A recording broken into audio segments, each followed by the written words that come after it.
វីដេអូនេះគឺជាវីដេអូដំបូងនៃមេរៀនទី1ដែលយើងនឹងធ្វើការសិក្សាទាក់ទងទៅនឹងមូលដ្ឋានគ្រឹះកុំព្យូទ័រនៅក្នុងមេរៀនទី1នេះគឺយើងនឹងធ្វើការសិក្សាចំនួន5ចំណុចដែលចំណុចទី1គឺយើងនឹងសិក្សាទាក់ទងទៅនឹងនិយមន័យកុំព្យូទ័រទី2គឺប្រភេទនៃកុំព្យូទ័រទី3សមាសធាតុផ្សំរបស់កុំព្យូទ័រដែលសមាសធាតុផ្សំរបស់កុំព្យូទ័រគឺយើងចែកចេញជា2ទី1គឺ hardware ហើយទី2គឺ software hardware នេះគឺជាឧបករណ៍របស់កុំព្យូទ័រហើយ software នេះគឺជាកម្មវិធីរបស់កុំព្យូទ័រទី4គឺយើងមានសំណួរដើម្បីធ្វើការរំលឹកនៅចំណុចដែលយើងបានធ្វើការសិក្សានៅក្នុងមេរៀនទី1ហើយចំណុចទី5គឺជាចម្លើយដែលយើងនឹងធ្វើការឆ្លើយទៅលើសំណួរទី4ដែលយើងបានសួរដើម្បីធ្វើការរំលឹកទាក់ទងទៅនឹងចំណុចដែលបានសិក្សានៅក្នុងមេរៀនទី1ដើម្បីកុំឲ្យខាតពេលយូរយើងចាប់ផ្ដើមចូលដល់ចំណុចទី1ទាំងអស់គ្នាបាទអញ្ចឹងមេរៀនទី1ទាក់ទងទៅនឹងមូលដ្ឋានគ្រឹះកុំព្យូទ័រដែលចំណុចទី1គឺយើងសិក្សាទាក់ទងទៅនឹងនិយមន័យកុំព្យូទ័រអញ្ចឹងខាងក្រោមនេះគឺជានិយមន័យរបស់កុំព្យូទ័រអញ្ចឹងកុំព្យូទ័រគឺជាឧបករណ៍អេឡិចត្រូនិកដែលយើងប្រើសម្រាប់ធ្វើការបញ្ចូលទិន្នន័យជាភាសាអង់គ្លេសយើងហៅថា input data ទទួលទិន្នន័យ accept data ផ្ទុកទិន្នន័យយើងហៅថា store data ដោះស្រាយទិន្នន័យយើងហៅថា process data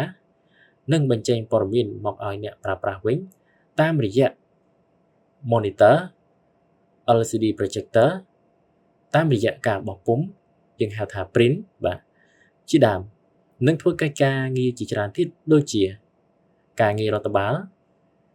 គណនេយ្យ design កាត់តវីដេអូគំនូរជីវចលការបង្កើតកម្មវិធីប្រព័ន្ធគ្រប់គ្រងការងារវិស្វកម្មការពិសោធន៍ការវិភាគការព្យាករណ៍អាកាសធាតុការរុករករ៉ែប្រេងកាតថាមពលនុយក្លេអ៊ែរការងារយោធានិងការងារខាងវិទ្យាសាស្ត្រជាដើមបាទអញ្ចឹងយើងបានស្គាល់ពីកុំព្យូទ័ររបស់យើងហើយអញ្ចឹងកុំព្យូទ័ររបស់យើងគឺជាឧបករណ៍ដែលយើងប្រើសម្រាប់ធ្វើការបញ្ចូលទិន្នន័យអញ្ចឹងទាក់ទងការបញ្ចូលទិន្នន័យនេះគឺយើងអាចធ្វើការបញ្ចូលទិន្នន័យដែលប្រើប្រាស់នៅក្តារចុចយើងហៅថា keyboard ហើយនឹង mouse ដែលយើងហៅថាជាកូនកណ្ដុរនឹងអាចបញ្ចូលទិន្នន័យពីទូរស័ព្ទរបស់យើងឬក៏កាមេរ៉ាដែលយើងថតបញ្ចូលទៅក្នុងកុំព្យូទ័រក៏បានដែរអញ្ចឹងទី1ទាក់ទងទៅនឹងការបញ្ចូលទិន្នន័យដែលប្រើប្រាស់ keyboard បាទអញ្ចឹងឧទាហរណ៍ដូចជាកុំព្យូទ័ររបស់យើងប្រភេទ desktop នេះអញ្ចឹងនេះគឺជាកុំព្យូទ័រប្រភេទ desktop ដែលយើង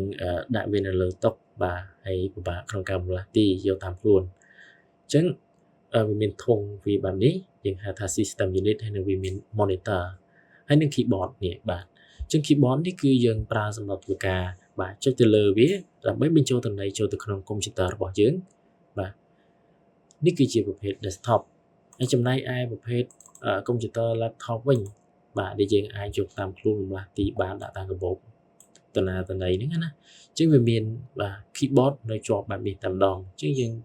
ជិះទៅលើ keyboard ហ្នឹងទៅគឺយើងអាចធ្វើការបញ្ចូលទិន្នន័យចូលទៅក្នុងកុំព្យូទ័ររបស់យើងបានហើយបាទអញ្ចឹងឧទាហរណ៍ជាខ្ញុំបើកទៅលើកម្មវិធីរបស់ខ្ញុំអញ្ចឹងខ្ញុំចង់ធ្វើការបញ្ចូលទិន្នន័យចូលទៅក្នុងកុំព្យូទ័ររបស់ខ្ញុំដោយប្រើប្រាស់នៅ keyboard អញ្ចឹងខ្ញុំចុចទៅលើ keyboard របស់ខ្ញុំកុំព្យូទ័ររបស់ខ្ញុំទៅបាទខ្ញុំវាពាក្យថាកុំព្យូទ័រ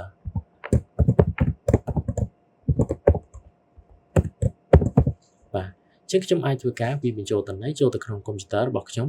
បានហើយបាទអញ្ចឹងខ្ញុំលុបវាចេញវិញមួយទៀតគឺយើងអាចធ្វើការបញ្ចូលទិន្នន័យដោយប្រើប្រាស់នៅ mouse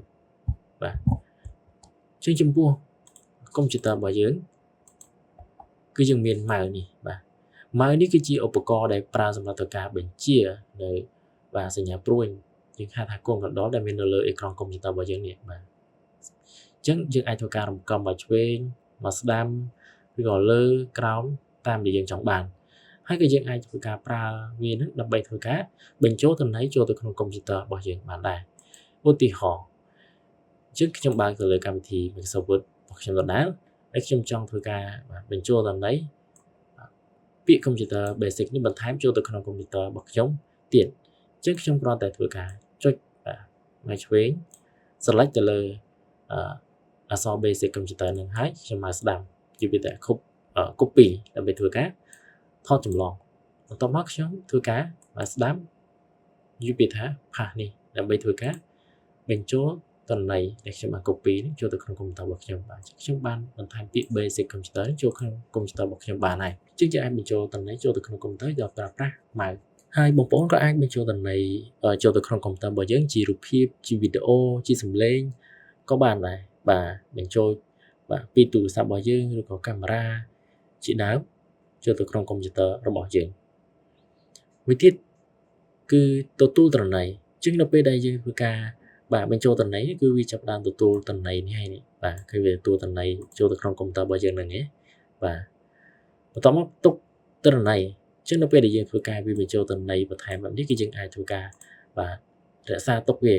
ចុច save ដើម្បីរក្សាទុកនៅក្នុងទីតាំងណាមួយរបស់កុំព្យូទ័ររបស់យើងបានត្រឹមត្រូវទៅគឺវានឹងធ្វើការរក្សាទុកឲ្យយើងហើយទោះបីជាយើងបិទកុំព្យូទ័រក៏ដោយដល់ពេលយើងបើកមកវិញគឺយើងអាចឃើញតន័យដែលយើងបានបញ្ចូលដូចជារូបភាពជាដើមខ្ញុំបានធ្វើការបាទ download ចេញពីអ៊ីនធឺណិតដាក់នៅលើ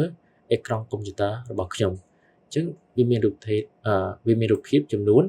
បាទ6នេះជឹកខ្ញុំរក្សាទុកនៅលើអេក្រង់បែបនេះបានត្រឹមត្រូវអញ្ចឹងនៅពេលដែលខ្ញុំបិទកុំព្យូទ័រក៏ដោយហើយនៅពេលដែលខ្ញុំបើកក៏ខ្ញុំឃើញរូបភាពដែលខ្ញុំបានរក្សាទុកនៅក្នុងកុំព្យូទ័ររបស់ខ្ញុំដែរបាទអញ្ចឹងវាអាចធ្វើការទុកបាទតន័យរបស់យើងមួយទៀតដោះស្រាយតន័យគឺមានន័យថាតកតងទៅនឹងការបាទកណនាទៅលើតន័យរបស់យើងនឹងបញ្ចេញព័ត៌មានមកឲ្យអ្នកប្រើប្រាស់វិញតាមរយៈ monitor បាទ monitor នេះគឺជាឧបករណ៍ប្រើសម្រាប់ធ្វើការបង្ហាញព័ត៌មានដែលយើងបានបញ្ចូលទៅក្នុងកុំព្យូទ័រដូចដែលខ្ញុំបានបង្ហាញមកអញ្ចឹងគឺដូចជាពាក្យ basic computer ដែលខ្ញុំបានបញ្ចូលបាញ់មិញនេះជាវានឹងបង្ហាញតាមរយៈអេក្រង់កុំព្យូទ័រដែលបងប្អូនបានកំពុងតែមើលនេះដែលខ្ញុំកំពុងតែថតវីដេអូនេះគឺយើងមើលទៅលើអេក្រង់កុំព្យូទ័រហើយបាទនេះ monitor បាទនេះកុំព្យូទ័ររបស់យើងគឺវាមាន monitor នេះដូចទូរទស្សន៍អញ្ចឹងបាទជាងវាប្រើសម្រាប់ធ្វើការបង្ហាញព័ត៌មានឬក៏តន័យដែលយើងបានធ្វើការបញ្ចូលបាទហើយចំពោះlaptop វិញក៏ដូចគ្នាវាមាន monitor នេះបាទវាមាន monitor សម្រាប់ធ្វើការបង្ហាញព័ត៌មានឬតន័យដែលបានបញ្ចូលដូចគ្នាមួយទៀតគឺតាមរយៈ LCD projector បាទអញ្ចឹង LCD projector នេះក៏ប្រើសម្រាប់ធ្វើការបាទបង្ហាញព័ត៌មានចេញពីកុំព្យូទ័ររបស់យើងដែរបាទនេះគឺជារូបភាពបាទ LCD projector យើងហៅថា LCD projector ដែលវាមានម៉ោងកំណត់សម្រាប់ឲ្យយើងប្រើប្រាស់បាទហើយវាមានអំពូលភ្លើងដើម្បីធ្វើការបញ្ចាំងទៅក្រណាត់សក្រណាត់ slide ណាបាទជាងខ្ញុំធ្វើការបើកក្រណាត់ slide ដើម្បីបងប្អូនមើលសិនបាទនេះយើងហៅថានេះគេហៅថា projector screen បាទ projector screen ជាខ្ញុំដាក់រូបភាពនេះមកខាងសិនបាទនេះ slide ក្រណាត់ slide បាទដែលយើងធ្វើការបញ្ចាំងសម្រាប់ធ្វើការបញ្ចាំងចេញពី LCD projector របស់យើងអញ្ចឹងយើងភ្ជាប់ LCD projector របស់យើងនេះ LCD projector នេះគឺយើងភ្ជាប់យើងមានខ្សែសម្រាប់ធ្វើការភ្ជាប់ជាមួយនឹងកុំព្យូទ័ររបស់យើងណាជាងយើងអាចបញ្ជាឲ្យវាបង្ហាញព័ត៌មានចេញពីកុំព្យូទ័ររបស់យើងតាមរយៈអំពូលនេះបាញ់ទៅខាងក្នុងបាទបាញ់ទៅលើ slide នេះមកកណាត់slide នេះគឺវានឹងបង្ហាញព័ត៌មានដូចដែលមាននៅក្នុងកុំព្យូទ័ររបស់យើងហើយអញ្ចឹងដូចដែលយើងនៅវីដេអូអញ្ចឹងគឺយើងទៅមើលកុនជាដើមហ្នឹងបាទពីមុនគឺបាទគេច្រើនទៅមើលកុនអញ្ចឹងគេមាននេះ LCD projector នេះហើយគេមានកុំព្យូទ័រហើយភ្ជាប់ជាមួយ LCD projector នេះហើយបានបាញ់តាមរយៈអំពូលនេះទៅក្នុង slide នេះដើម្បីបង្ហាញព័ត៌មានបន្តទៀតតាមរយៈការបោះពុម្ពយើងហៅថា print ណាបាទយើងអាចធ្វើការបង្ហាញព័ត៌មានដោយធ្វើការបាទ print ចេញមកដោយប្រើប្រាស់ម៉ាស៊ីន print អញ្ចឹងម៉ាស៊ីន print នេះគឺយើងត្រូវដោតភ្ជាប់ជាមួយកុំព្យូទ័ររបស់យើងហើយបន្ទាប់មកគឺយើងត្រូវធ្វើឲ្យម៉ាស៊ីន print និងកុំព្យូទ័ររបស់យើងស្គាល់គ្នាដោយយើងប្រើប្រាស់នៅ driver គេមានកម្មវិធី driver នេះជាកម្មវិធីធ្វើឲ្យកុំព្យូទ័រហើយនិងម៉ាស៊ីន print របស់យើងនឹងអាចsupport ស្គាល់គ្នាដែលយើងអាចបញ្ជាចេញពីកុំព្យូទ័ររបស់យើងឲ្យ print តន័យចេញមកតាមរយៈម៉ាស៊ីន print តាមអ្វីដែលយើងចង់បាន ចឹងឧទាហរណ៍ថានៅក្នុងកុំព្យូទ័ររបស់យើងមានរូបភាពបាទមានរូបភាពមនុស្សម្នាក់ចឹងទៅចឹងយើងចង់បង្ហាញព័ត៌មានចេញមកបាទតាមរយៈចេញជាกระดาษបែបនេះគឺយើងត្រូវប្រើម៉ាស៊ីន print នេះហើយចឹងយើងចុច print វាចេញមកបាទអញ្ចឹងបញ្ជាក់ម្ដងទៀតកន្លែងនេះមានន័យថាបើសិនជាករណីយើងចង់បង្ហាញព័ត៌មានចេញពីកុំព្យូទ័ររបស់យើងក៏យើងអាចបង្ហាញចេញដោយប្រើប្រាស់ម៉ាស៊ីន print នេះបានផងដែរបាទយើងចង់បញ្ចេញព័ត៌មានចេញពីកុំព្យូទ័ររបស់យើងជាអក្សរគឺ print មកចេញជាអក្សរបើចេញជាលក្ខណៈរូបភាពបាទ print មកគឺចេញជាលក្ខណៈរូបភាពបែបហ្នឹងបាទនេះតកតងទៅនឹងការបង្ហាញចេញជាព័ត៌មានហើយយើងដឹងហើយគឺកុំព្យូទ័រគឺប្រើសម្រាប់ធ្វើការងារច្រើនណាស់បាទដូចតែខ្ញុំបានអានបង្ហាញបែបហ្នឹងចឹងបាទចឹងដូចជាការងារផ្នែករដ្ឋបាល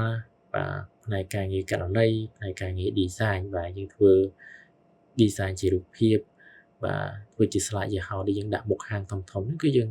តកតងការងារ design ហើយក៏ធ្វើការជា logo ជាដើមហ្នឹងហើយកាត់តវីដេអូបាទកាត់តវីដេអូជាភាពយន្តជាបទចម្រៀងនៃគំនូរជីវចលបាទជាតុក្កតាជាអី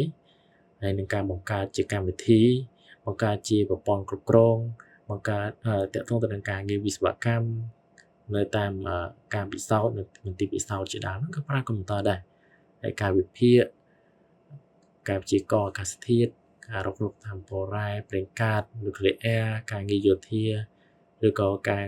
ងារស្រាវជ្រាវឬក៏វិភាគអសត់ជាដើមឬការងារវិទ្យាសាស្ត្រហ្នឹងគឺយើងប្រើប្រាស់កុំព្យូទ័របាទហ្នឹងហើយអញ្ចឹងនៅក្នុងវីដេអូនេះគឺលោកគ្រូមានប៉ុណ្ណឹងហើយនៅវីដេអូក្រោយគឺយើងនឹងចូលដល់ចំណុចទី2គឺយើងនឹងសិក្សាទាក់ទងទៅនឹងប្រភេទនៃកុំព្យូទ័របាទ